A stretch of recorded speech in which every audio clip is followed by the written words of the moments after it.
Hello students, আমার চ্যানেলে তোমাদেরকে স্বাগত।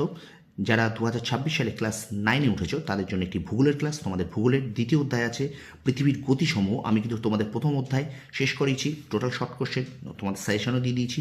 তো এখন তোমাদের সামনে নিয়ে এসেছি ভূগোলের তোমাদের দ্বিতীয় অধ্যায়, অর্থাৎ পৃথিবীর গতিসমূহ। চলো শুরু করি ক্লাসটি। তো এই অধ্যায় থেকে আমরা এখন পড়ব যে এক নজরে গুরুত্বপূর্ণ তথ্যপঞ্জি, অর্থাৎ এই পৃথিবীর গতিসমূহ অধ্যায় থেকে কী কী শর্ট প্রশ্ন তোমাদের ওয়ান শটে আমি তোমাদেরকে দিয়ে দিচ্ছি। দেখো দেখিয়ে দিই কী কী এখান থেকে ওয়ান শটে পড়বে। প্রথম দেখো বলছি সৌরজগতের প্রতিটি গ্রহের নিজস্ব আবর্তন ও পরিক্রমণ গতি রয়েছে, এটা দরকার নেই। আচ্ছা, এবার দেখো 2 নম্বর যেগুলো দাগাবো সেগুলো খুব ভালো করে নোট করো। শুক্রের আবর্তনের গতিবেগ সৌরজগতের অন্যান্য গ্রহের চেয়ে কম, তাহলে কোন গ্রহের গতিবেগ সৌরজগতের অন্যান্য গ্রহের চেয়ে কম? না, শুক্রের কিন্তু। ঠিক আছে, তারপর দেখো জিওসেন্ট্রিক বা পৃথিবী কেন্দ্রিক মতবাদের মূল বক্তব্য হলো পৃথিবীকে কেন্দ্র করে সূর্য ও গ্রহগুলি পরিক্রমণ করছে। তাহলে এটাও তোমরা একটু মনে রাখবে যে জিওসেন্ট্রিক বা পৃথিবী কেন্দ্রিক মতবাদের মূল বক্তব্য কি? না, পৃথিবীকে কেন্দ্র করে সূর্য এবং গ্রহগুলি পরিক্রমণ করছে। আচ্ছা, হেলিসেন্ট্রিক, এটা দেখো হেলিসেন্ট্রিক বা সূর্যকেন্দ্রিক মতবাদের মূল বক্তব্য হলো সূর্যকে কেন্দ্র করে সকল গ্রহ কিন্তু পরিক্রমণ করছে। তো তোমাদেরকে এগুলো কিন্তু সত্য মিথ্যায় দিতে পারে, বা তোমাদেরকে কিন্তু এগুলোকে শূন্যস্থান বা এসএকিউ আকারেও কিন্তু তোমার আসতে পারে। ঠিক আছে, তা হেলোসেন্ট্রিক বা সূর্যকেন্দ্রিক মতবাদের মূল বক্তব্য হলো, ঠিক আছে, সূর্যকে কেন্দ্র করে সকল গ্রহ পরিক্রমণ করছে। তারপর দেখো পরেরটা দেখো সূর্যকেন্দ্রিক মতবাদের প্রবক্তা হলেন নিকোলাস কোপারনিকাস, গ্যালিলিও আর কেপলার। এটা তোমরা একটু দেখে নাও। তারপর দেখো 1687 খ্রিস্টাব্দে স্যার আইজ্যাক নিউটন মহাকর্ষের সূত্রের সাহায্যে প্রমাণ করেন যে পৃথিবীর দুটি গতি, আবর্তন গতি, পরিক্রমণ বা বার্ষিক গতি একই সঙ্গে কাজ করছে। সূর্য থেকে পৃথিবীর গড় দূরত্ব 15 কোটি কিমি, মনে রাখবে, ভীষণ ইম্পর্টেন্ট এই তথ্যগুলো। আমি কিন্তু এগুলো বলে দিচ্ছি তোমাদের, এই তথ্যগুলো কিন্তু তোমাদের পরীক্ষায় দেবে। ঠিক আছে, সূর্য থেকে পৃথিবীর গড় দূরত্ব কত? প্রায় 15 কোটি কিমি। পরের প্রশ্ন দেখো ফরাসি বিজ্ঞানী ফুকো 1851 খ্রিস্টাব্দে ফ্রান্সের প্যারিস শহরে প্যান্থিয়ান গির্জায় একটি আবর্তন গতি সম্পর্কে প্রমাণ দেন, এটা দরকার নেই। আচ্ছা, এবার দেখো পৃথিবীর আবর্তনের বেগ বিভিন্ন অক্ষাংশ বিভিন্ন রকম, যেমন নিরক্ষরেখায় 0 ডিগ্রি, 1675 কিমি পার ঘন্টা। এটাও কিন্তু খুব একটা দরকার নেই, বাদ দাও, এটাও পড়তে হবে না।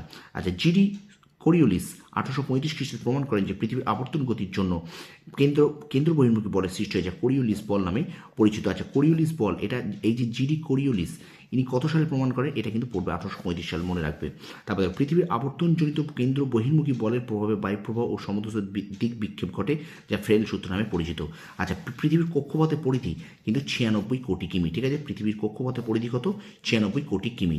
ওকে, তো এবার দেখো আমরা পরের পাঠে চলে যাই। পৃথিবীর উত্তর মেরু এবং দক্ষিণ মেরু সংযোগকারী সরলরেখাকে বলা হয় পৃথিবীর অক্ষরেখা। এটা কিন্তু তোমাদের শূন্যস্থান দিতে পারে যে পৃথিবীর উত্তর মেরু এবং দক্ষিণ মেরু সংযোগকারী সরলরেখাকে কী বলে? পৃথিবীর অক্ষ বলে। আচ্ছা, পরেরটা দেখো পৃথিবীর অক্ষ কক্ষতলের সঙ্গে 66.5 ডিগ্রি কোণে হেলে অবস্থান করে। এটাও কিন্তু ভীষণ ইম্পর্টেন্ট। পৃথিবীর অক্ষ কক্ষতলের সঙ্গে কত ডিগ্রি কোণে হেলে অবস্থান করে? না, 66.5 ডিগ্রি কোণে হেলে অবস্থান করে। এবার দেখো পৃথিবীর সর্বত্র দিনরাত্রির স্থায়িত্বকাল সমান হলে তাকে বিষুব বলে। এটা কিন্তু তোমাদের শূন্যস্থানে দিতে পারে যে পৃথিবীর সর্বত্র দিনরাত্রির স্থায়িত্বকাল সমান হলে তাকে কি বলে? না, তাকে বিষুব বলে। আচ্ছা, 21শে মার্চ ও 23শে সেপ্টেম্বর দিনটি সর্বত্র সমান। ঠিক আছে, তাহলে কোন দুটি দিন সব থেকে দিনরাত্রি সমান থাকে? না, 21শে মার্চ এবং 23শে সেপ্টেম্বর। আর 21শে মার্চ তারিখকে কিন্তু মহাবিষুব এবং 23শে সেপ্টেম্বর তারিখকে কিন্তু জলবিষুব বলে, মনে রাখবে। তাহলে মহাবিষুব কোন দিন? 21শে মার্চ তারিখ। আর জলবিষুব কোন দিন? 23শে সেপ্টেম্বর তারিখ।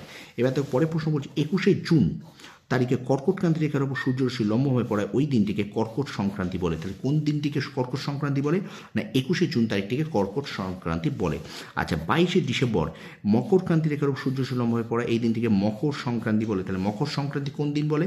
না, 22শে ডিসেম্বর। তাহলে কর্কট সংক্রান্তি 21শে জুন, মকর সংক্রান্তি 22শে ডিসেম্বর, মনে রাখবে।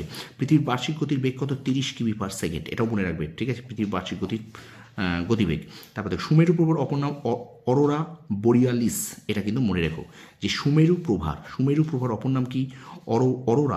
অরোরা বোরিয়ালিস। আর কুমেরু প্রভার অপর নাম কিন্তু অরোরা অস্ট্রালিস। এটা কিন্তু তোমাদের ঠিক ভুলে দিতে পারে যে সুমেরু বা তোমাদের কিন্তু এসিকিউ আকারও দিতে পারে যে সুমেরু প্রভার অপর নাম কি বা কুমেরু প্রভার অপর নাম কি। ঠিক আছে, তাহলে সুমেরু প্রভার অপর নাম অরোরা বোরিয়ালিস আর কুমেরু প্রভার অপর নাম অরোরা অস্ট্রালিস। আচ্ছা, সূর্য থেকে পৃথিবীর সর্বাধিক দূরত্বকে অপসূর অবস্থান বলে। পৃথিবী থেকে সূর্য থেকে পৃথিবীর সর্বাধিক দূরত্বকে অপসূর অবস্থান বলে। এটা মনে রেখো, দূরত্বটা 15,20,00,000 কিমি। এটা কিন্তু পরীক্ষায় এমসিকিউ আকারে দিতে পারে। তাহলে সূর্য থেকে পৃথিবীর সর্বাধিক দূরত্বকে কী বলে? অপসূর অবস্থান। এবং এটা কবে হয় না? 4 জুলাই। 4 জুলাই কিন্তু সর্বাধিক হয়। 4 জুলাই কিন্তু পৃথিবী থেকে সূর্যের দূরত্ব, সূর্য থেকে পৃথিবীর দূরত্ব সর্বাধিক হয়। অর্থাৎ অপসূর অবস্থানের তারিখটা কত? না 4 জুলাই। মনে রাখবে, অপসূর অবস্থানের তারিখ 4 জুলাই। ঠিক আছে? এবার দেখো, সূর্য আর এখানটায় কিন্তু তোমরা অবশ্যই দূরত্বটা মনে রেখো, 15,20,00,000 কিমি। আর সূর্য এবং পৃথিবীর মধ্যে সর্বনিম্ন দূরত্ব কত না 14,70,00,000 কিমি। এবং এই অবস্থানকে কি বলে? অনুসূর অবস্থান বলে। এটাও তোমরা একটু মনে রাখবে। ঠিক আছে? ভীষণ ভীষণ গুরুত্বপূর্ণ যে অনুসূর অবস্থান, যে সূর্য ও পৃথিবীর মধ্যে সর্বনিম্ন দূরত্বকে ড্যাশ অবস্থান বলে, অনুসূর অবস্থান বলে। এবং 3 জানুয়ারি সূর্য এবং পৃথিবীর মধ্যে দূরত্ব সর্বনিম্ন হয়। তারিখটা তোমরা মনে রাখবে, 3 জানুয়ারি। তাহলে অনুসূর অবস্থান 3 জানুয়ারি, অপসূর অবস্থান 4 জুলাই। ঠিক আছে? এই দুটো তারিখ মনে রেখো। আচ্ছা, সূর্যের দুটি আপাত গতি লক্ষ্য করা যায়। একটা আপাত দৈনিক গতি, আর হলো আপাত বার্ষিক গতি। প্রতিদিন সূর্যকে আমরা পূর্ব দিকে উদিত হতে এবং পশ্চিম দিকে অস্ত দেখে একে সূর্যের আপাত দৈনিক গতি বলে। আচ্ছা, সারা বছর সূর্য কর্কট ক্রান্তি রেখা ও মকর ক্রান্তি রেখার মধ্যে ঘোরাফেরা করে বলে একে সূর্যের আপাত বার্ষিক গতি বলে। আর এটা মনে রাখবে, সূর্যের আপাত বার্ষিক গতিপথকে রবি মার্গ বলে। এটা কিন্তু ভীষণ ইম্পর্টেন্ট।